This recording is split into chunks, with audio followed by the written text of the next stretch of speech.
J'ai la chance aujourd'hui de vous proposer deux objets tech pratiques pour notre quotidien, mais avec un look atypique qui sort tout droit des films de science-fiction.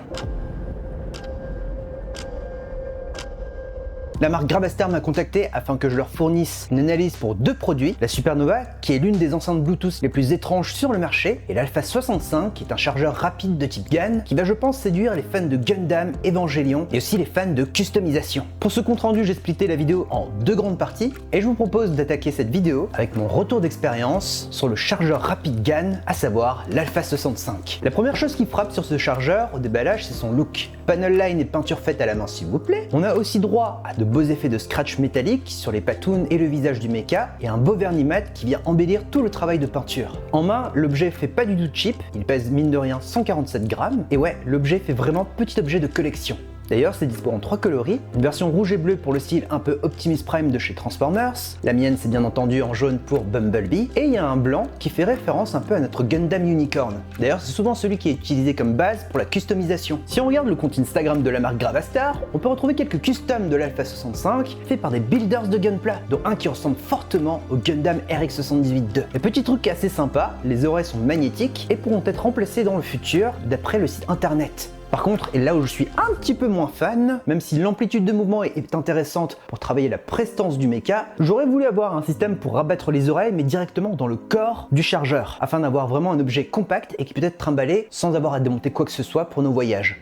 Niveau articulation, on a 4 positions pour notre lapin kangourou, et la posture principale, à savoir coucher, permet de brancher l'Alpha 65 contre un mur ou sur une triplette. Au niveau des ports, on a un port USB-A et 2 ports USB-C, et pour ceux qui ne le savent pas, en fait, les chargeurs de type GAN sont bien connus pour répartir correctement l'énergie sur chaque appareil, tout en proposant bien sûr une recharge rapide, le tout dans un format hyper compact. C'est nettement mieux que les chargeurs rapides classiques ou encore les hubs USB. Du coup, vous pouvez brancher un ordinateur, une enceinte Bluetooth, une montre connectée, enfin bref, plusieurs appareils. Cependant, j'aurais bien aimé avoir une version GAN en 100 watts, afin de brancher des appareils qui nécessitent plus d'énergie. Autre point fort également, on a la possibilité de switch entre 3 prises. Une US qui est inclue directement dans l'Alpha 65, et sinon, on peut clipser directement une prise UK ou encore Europe. En vrai, j'aurais trop voulu avoir la version Europe directement dans le chargeur GAN, mais pour des soucis de compacticité, j'imagine que Gravastar a choisi la version américaine. Au niveau du prix, on est à 59 € sur Amazon, et sur le site officiel à 59 $. Si on compare ce chargeur GAN à d'autres marques hyper connues comme Anker ou encore Ugreen, on se situe plus ou moins dans la même tranche de prix. Cependant, l'Alpha 65 est plus polyvalent avec son système pour switch entre les prises, et surtout il bénéficie d'un look atypique avec une peinture de qualité, des petites articulations, et bien sûr si vous êtes fan de Gundam, bien vous pouvez vous amuser à le customiser. Perso, je valide. Maintenant je vous propose de partir sur l'objet qui est issu tout droit des films de science-fiction, à savoir la Supernova, la nouvelle enceinte Bluetooth de chez Gravastar. Et là je le dis, c'est une enceinte Bluetooth qui est bourgeoise.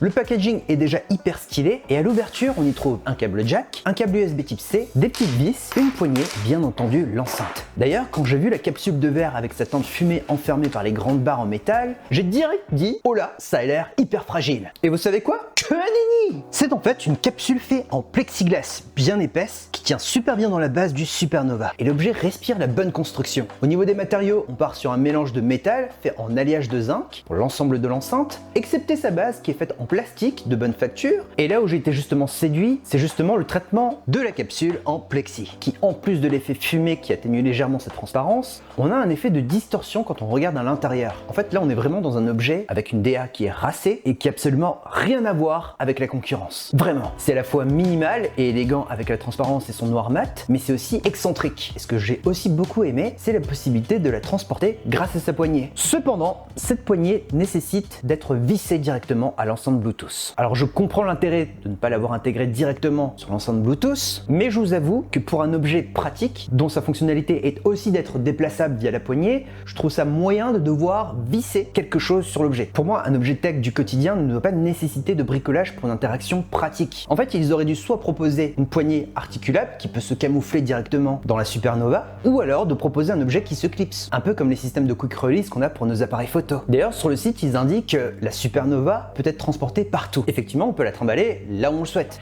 Mais comme elle a une structure en plexi, j'ai un peu peur que celle-ci prenne une rayure pendant le trajet, voire pire, qu'elle se prenne en impact. De ce fait, je dirais que c'est possible effectivement, mais de mon côté, je ne prendrai pas le risque. Au niveau des articulations, c'est le même concept que le Mars Pro, que je vous avais déjà présenté sur la chaîne d'ailleurs. On a 3 postures différentes, cependant la position 1 est la seule à avoir du caoutchouc pour une bonne adhérence. Les deux autres, malheureusement, elle glisse. Et du coup, au final, je garde la position 1 non-stop, qui est quand même, mine de rien, beaucoup plus stylée, je trouve, sans parler de son éclairage RGB, qui apporte encore plus de caractère à l'objet. D'ailleurs, au niveau de l'éclairage RGB, on a droit à un éclairage en mode arc-en-ciel, qui est malheureusement pas en rythme avec la musique, un éclairage avec des couleurs unies, qui se marie parfaitement avec le noir mat ou n'importe quel type de setup. En vrai, j'aurais aimé avoir une application mobile sur iOS ou Android pour pouvoir contrôler justement l'éclairage, afin de paramétrer différents comportements, mais qui sait, peut-être que dans un futur proche, on aura droit à une application. Tout ça c'est bien beau, mais qu'est-ce que ça vaut au niveau du son ?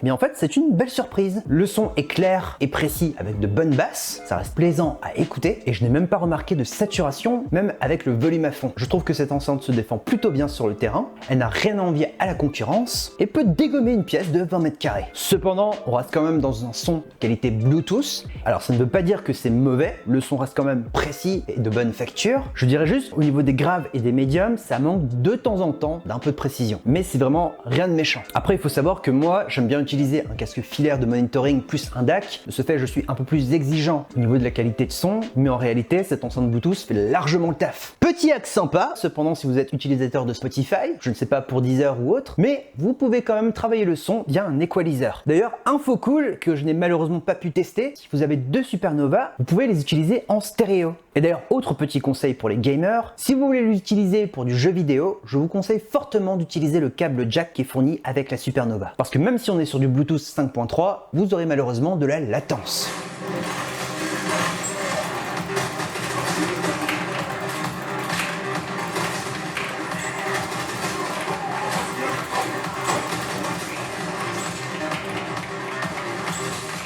Au niveau de l'autonomie, on peut tenir environ 9 heures avec un rechargement de 3 heures. Alors le rechargement, j'avoue, c'est quand même un peu long. Après certes, ça fait quand même le taf d'avoir 9 heures d'audio non-stop, mais quand même, 3 heures, c'est long. Pour conclure avec la Supernova, je dirais que c'est une bonne surprise. La qualité de son est de bonne facture, son design est juste atypique et saura embourgeoiser votre intérieur, et même, je dirais, attiser la curiosité de vos invités. Si je devais vraiment chipoter par rapport à la Supernova, en vrai, j'aurais trop voulu avoir un mode kit main libre pour pouvoir discuter avec mon interlocuteur ou sur Discord, mais bon, je chipote. Concernant le prix, on est sur un tarif de 150 $ via le site officiel et 179 € via Amazon France. C'est un tarif qui pique, mais au vu de son design, de sa construction et de sa qualité de son, je dirais qu'il est difficile de faire moins cher pour un objet tech de ce style. En tout cas, une chose est sûre, la marque Gravastar est aujourd'hui selon moi la meilleure marque qui associe à merveille le look méca avec les produits tech, tout en ayant un bon rapport qualité-prix. Malgré leurs petits défauts, leurs appareils sont fonctionnels et surtout, ça reste des objets qui font, je dirais, presque objet de collection avec une finition exemplaire.